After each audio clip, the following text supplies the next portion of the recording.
देखिए 31 नंबर, एक चक्रीय समलंब चतुर्भुज ABCD में AD समांतर है BC, एंगल B बराबर 70 डिग्री, तो इन तीनों कोण निर्धारित करिए। तो एक काम करते हैं, यहाँ पर एक चक्रीय चतुर्भुज पहले बना लेते हैं। चक्रीय भी है और समलंब भी है, दोनों ध्यान देना है। ठीक है, चक्रीय भी है और समलंब भी चतुर्भुज है। ऐसा हमें ऐसा चतुर्भुज बनाना है, समझो। इसका नाम है क्या है जी, ABCD,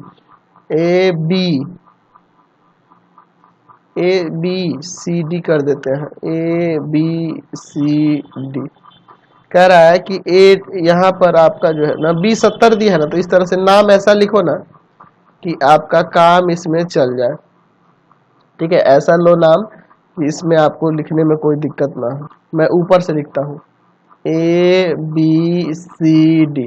आप कहोगे कि सर उसमें क्या दिक्कत था? देखो दिक्कत ये था ना कि वहाँ B 70 डिग्री तो थोड़ा न्यून कोण जैसा दिखना चाहिए ना, तो ये अब एक न्यून कोण जैसा दिख रहा है, इसलिए मैंने इसको B ले लिया। अब ऐसे घुमा कर लिख दो। ठीक है, तो ABCD आपका चक्रीय भी है, तो चूंकि चक्रीय चतुर्भुज है जो इसका योग 180 और समलंब चतुर्भुज है तो इसका भी योग 180 होगा। चलिए, तो angle A plus angle B बराबर में 180 डिग्री। क्यों? क्योंकि ABCD एक समलंब चतुर्भुज है।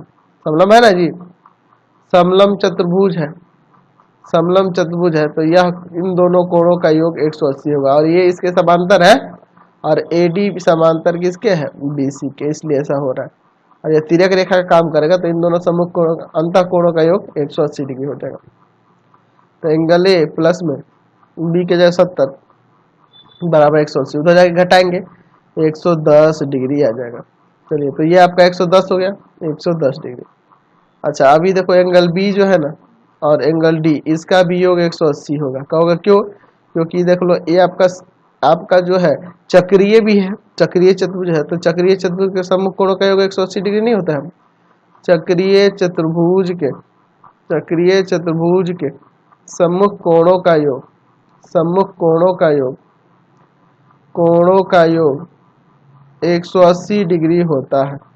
कोणों का योग 180 डिग्री होता है, 180 डिग्री होता है, 180 डिग्री होता है। ठीक है, तो एंगल B आपके पास 70 है, हमें एंगल D निकालना है बराबर में 180, इसको उधर घटाएंगे, एंगल D भी हमारा 110 आ गया।